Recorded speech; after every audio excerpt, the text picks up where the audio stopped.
రష్మితో రష్మి అనసూయ ఇద్దరు జుట్లు పట్టుకొని గూసలాడుకుంటారు పొట్టు పొట్టు.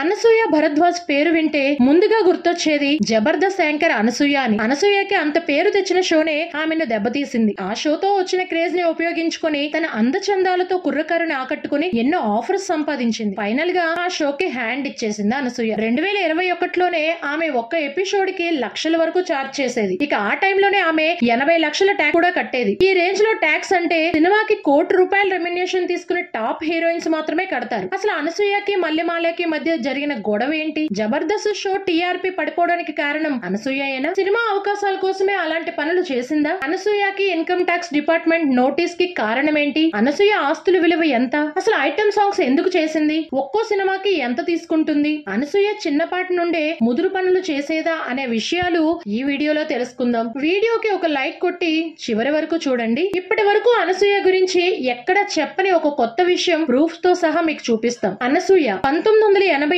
మే 15న హైదరాబాద్ లో సుదర్శన్ రావు అనురాధ దంపతులకు జన్మించింది. తల్లిదండ్రులు నానమ్మ గుర్తుగా అనసూయ అనే పేరు పెట్టారు. అనసూయకి ఇద్దరు చెల్లెళ్లు వైష్ణవి, అంబిక. వీళ్ళది సాంప్రదాయ బ్రాహ్మణ కుటుంబం. అనసూయ తండ్రి నల్గొండ జిల్లా పోచంపల్లి గ్రామానికి చెందినవారు. తల్లి కర్ణాటకలోని రాయచూర్ ప్రాంతానికి చెందినవారు. వీళ్ళు భూస్వాములు కావడంతో వాళ్ళ స్వగ్రామమైన పోచంపల్లిలో 101 గుమ్మాలు ఇల్లు కలిగి ఉండేవారు. ఆ ఇల్లు ఇప్పటికీ అలానే ఉందట. అనసూయ చిన్నప్పటి నుండి హీరోయిన్ అవ్వాలి అనుకునేది. కానీ వాళ్ళది సాంప్రదాయ కుటుంబం అవడం వల్ల అనసూయని అసలు ఎంకరేజ్ చేసేవారే కాదంట. కానీ సమయం చిక్కినప్పుడల్లా అద్దం ముందు తన టాలెంట్ అంతా చూపించుకునేదంట. ఇంట్లో ఎప్పుడూ అల్లరి చేస్తూ ఉండే అనసూయ బయట మాత్రం చాలా సైలెంట్ గా ఉండేదట. దాంతో బయట ఫ్రెండ్స్ అనసూయని ఆట పట్టించేవారట. కానీ వాళ్ళ బెస్ట్ ఫ్రెండ్స్ మాత్రం నువ్వు చాలా అందంగా ఉంటావు, సినిమాలో ట్రై చేస్తే హీరోయిన్ అవుతావని ఎంకరేజ్ చేసేవారట. అలానే అనసూయ ఇంటర్మీడియట్ చదువుతున్నప్పుడు అదృష్టవశాత్తు బయట క్యాజువల్ గా తిరుగుతున్న సమయంలో అక్కడే షూటింగ్ జరుపుకుంటున్న నాగా సినిమా టీం జూనియర్ ఆర్టిస్టులు తక్కువగా వచ్చారని అక్కడే ఉన్న అనసూయను చూసి మీరు చాలా అందంగా ఉన్నారు, మా సినిమాలో యాక్ట్ చేస్తారా, సునీల్ గారు వెనక కనిపిస్తారు,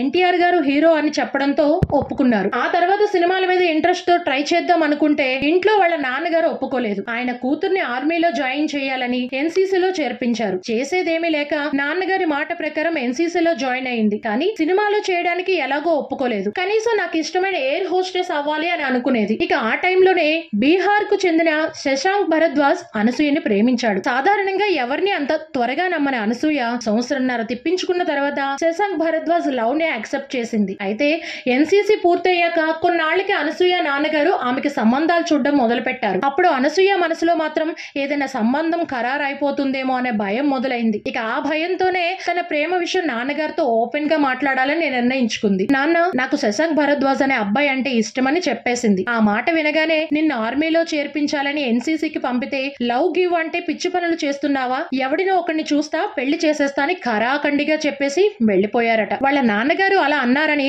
అనసూయ వెనక్కి తగ్గలేదు. పెళ్లి చేసుకుంటే భరద్వాజనే చేసుకుంటాను అంటూ భీష్ముడిలా శపథం చేసి నిలబడిపోయింది. దాంతో తండ్రి కూతురు మధ్య చాలా రోజులు మాటలు లేవు. ఇక జరిగిందంతా అనసూయ తన శశాంక్ భరద్వాజ్ కి చెప్పింది. నాన్నగారు ఒప్పుకోవడం లేదు శశాంక్, మనం ఇంటి నుండి వెళ్లిపోదాం, పెళ్లి చేసుకుందాం అన్నది. కానీ శశాంక్ మాత్రం చాలా చక్కగా స్థిరంగా సమాధానం ఇచ్చాడు. లేచిపోతే మనం గెలిచినట్టు కాదు అనసూయ, మీ అమ్మా నాన్నల మన్నలు లేకుండా నీవు నన్ను ఒప్పించావన్న భావన ఎప్పటికీ మిగిలిపోతుంది. వాళ్ళు ఒప్పుకుంటే మన ప్రేమ నిజంగా గెలిచినట్టు అవుతుంది, ఓపిక పట్టు, అప్పటిదాకా నువ్వు ఇంటికి వెళ్ళు అని వెనక్కి పంపేశాడు. ఆ మాటలు అనసూయ హృదయాన్ని తాకాయి. ప్రేమ అంటే ఇలాంటి స్థిరత్వం ఉండాలని అతనిపై ఇంకా గౌరవం పెరిగింది. ఆ తర్వాత అనసూయ ఎంబీఏ చేసి ఐడిబిఐ బ్యాంక్ పిక్స్ లాయిడ్ లో హెచ్ఆర్ గా పనిచేసి సాక్షి టీవీలో న్యూస్ రీడర్ గా ఎంపికై తన గమ్మత్తైన మాటలతో మంచి గుర్తింపును తెచ్చుకుంది అనసూయ. సాక్షిలో ఆర్జీ విత్ టాక్ షో, మా మ్యూజిక్ లో విజేగా చేయడం చేస్తూ పెళ్లి మాట ఎత్తకుండా ఉండిపోవడంతో 2012లో ఆఖరికి వీళ్ల ప్రేమను అంగీకరించి అనసూయ నాన్నగారు పెళ్లికి ఒప్పుకోవడంతో ఘనంగా పెళ్లి జరిగింది. అదే సమయంలో అంటే 2012 అక్టోబర్ లో మల్లెమాల శ్యామ్ ప్రసాద్ రెడ్డి గారు ఈటీవీ ప్లస్ కోసం తరరంపంబం అనే ఒక సింగింగ్ షో చేయడానికి ప్లాన్ చేశారు. ఆ షోకి మేల్ యాంకర్ గా హేమచందర్ ని, ఫీమేల్ యాంకర్ గా అనసూయని అనుకున్నారు. కానీ ఆఖరి క్షణంలో ఫీమేల్ యాంకర్ గా శ్రావణ భార్గవిని మార్చారు. దాంతో శ్యామ్ ప్రసాద్ గారు నెక్స్ట్ టైం నీకు అవకాశం ఇస్తామని చెప్పి మర్చిపోయి మర్చిపోకుండా జబర్దస్త్ అనే షోలో అవకాశం ఇప్పించారు. జబర్దస్త్ షో మొదటి ఎపిసోడ్ కి మంచి రెస్పాన్స్ వచ్చింది. దానితో ఈ షో హిట్ అయ్యిందనే టాక్ మొదలైంది. అలా అనసూయ 15 ఎపిసోడ్ల చేయంగానే టీమ్ లీడర్లు తన మీదే జోక్స్ వేస్తున్నారని, ఈ షో నా వల్లే హిట్ అయిందని అనసూయ ఒక్కసారిగా ఎపిసోడ్ కి 25,000 రూపాయలు ఇస్తేనే చేస్తా, లేకపోతే చేయనని స్పష్టంగా చెప్పేసింది. కానీ కనీసం 20,000 ఇస్తారేమో అనుకున్న అనసూయకి పెద్ద షాక్ తగిలింది. రెమ్యూనరేషన్ పెంచడంలో తప్పులేదు, షో నా వల్లే హిట్ అయింది అన్న మాట మేనేజ్మెంట్ కి గట్టిగా తగిలింది. దానితో షోని హోస్ట్ గా చేయడానికి రష్మిని ఎంచుకున్నారు. కానీ కాన్సెప్ట్ అందరికీ నచ్చడంతో యాంకర్ చేంజ్ అయిన టీఆర్పీ పెరిగి అనసూయ స్థానం గల్లంతైంది. జబర్దస్త్ మానేసిన తర్వాత అనసూయ బిందాస్, జీ తెలుగు మోడర్న్ మహాలక్ష్మి, మా TV, A date with Anasuya, TV9 లాంటి షోలకే యాంకర్ గా పనిచేసింది. కానీ జబర్దస్త్ స్థాయిలో పేరు గాని గుర్తింపు గాని రాలేదు. జబర్దస్త్ పెద్ద హిట్ అవడంతో మల్లెమాల వారు 2014 అక్టోబర్ 10న ఎక్స్ట్రా జబర్దస్త్ ప్రారంభించారు. అందులో కూడా యాంకర్ గా రష్మినే పెట్టారు. 150 ఎపిసోడ్లు రష్మి చేశారు. ఈలోగా 135 ఎపిసోడ్లు పూర్తయ్యాక 2015 అక్టోబర్ 17న మళ్లీ వేరియేషన్ కోసం అనసూయని రీ ఎంట్రీ తీసుకున్నారు. చేసిన తప్పు అనసూయకి అప్పుడు అర్థమైందేమో. కొంతకాలం మళ్లీ షో కొనసాగించింది. అప్పటి నుండి రష్మిని ఎక్స్ట్రా జబర్దస్త్ కి మార్చారు. రీ ఎంట్రీ తర్వాత అనసూయ ఫామ్ లోకి వచ్చేసింది. టీవీ ఇండస్ట్రీలో మళ్లీ ఆమె పేరు మారుమ్రోగింది. ఆ తర్వాత అనసూయకి ఎన్నో టీవీ ఛాన్సులు వచ్చాయి. TV9 లో డేట్ విత్ అనసూయ, జీ తెలుగులో డ్రామా జూనియర్ సీజన్ 1 and 2 కి జడ్జ్ గా, కామెడీ నైట్స్ జెమినీలో జాక్ పాట్, బ్లాక్ బస్టర్ లాంటి షోల్ కి హోస్ట్ గా చేసింది. జబర్దస్త్ తో పాటు లోకల్ గ్యాంగ్ అనే షోకి జడ్జ్ గా కూడా కనిపించింది. టీవీ సక్సెస్ చూసిన సినీ డైరెక్టర్స్ కూడా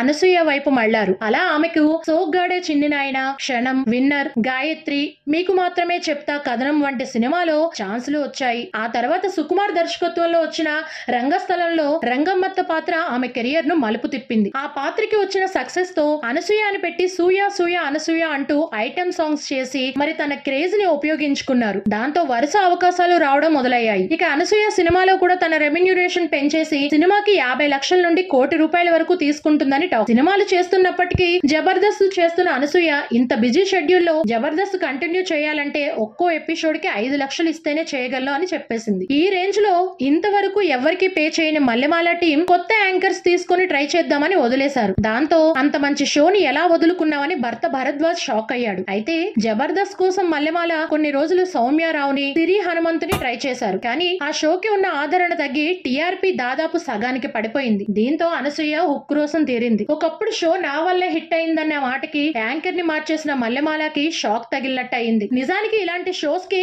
ఎక్కువ అవ్వడం కూడా టీఆర్పీ తగ్గడానికి ఒక కారణం అని చెప్పవచ్చు. అయితే సినిమాలలో మంచి పాపులారిటీ తెచ్చుకున్న అనసూయ సోషల్ మీడియాలో తన ఫొటోస్ పెడుతూ కుర్రకారిని ఎప్పటికప్పుడు ఉర్రూతులూగుస్తూనే ఉంటుంది. అందుకే అనసూయకి ఇప్పటికే క్రేజ్ తగ్గలేదనే చెప్పొచ్చు. ప్రస్తుతం అనసూయ రజాకర్, సింబా, హరిహర వీరమల్లు, పుష్ప3, వోల్ఫ్ ఫ్లాష్ బ్యాక్ అనే సినిమాలతో పాటు కొన్ని షోస్ చేస్తూ సంవత్సరానికి 6 నుండి 8 కోట్లు సంపాదిస్తుందట. ఇక తాజాగా అనసూయ తన కొత్త లగ్జరీ హౌస్ లోకి నిన్న అనగా 12 మే 2025న గృహ ప్రవేశం చేశారు. స్టార్ హీరోయిన్స్ నుంచి సంపాదిస్తున్న అనసూయకి ఈడీ తన ఇన్కమ్ డీటెయిల్స్ సబ్మిట్ చేసి ట్యాక్స్ కట్టాలని నోటీస్ పంపారట. ప్రస్తుతం అనసూయ గారు ఇన్కమ్ కి ₹1,50,00,000 వరకు ట్యాక్స్ పడవచ్చని అంచనా. ఈ వీడియో చూసిన తర్వాత అనసూయ అందం, అభినయం గురించి మీరేమనుకుంటున్నారో కామెంట్స్ చేసి ఛానల్ ని సబ్స్క్రైబ్ చేయండి. మరిన్ని మంచి వీడియోస్ తో మళ్ళీ మీ ముందుకు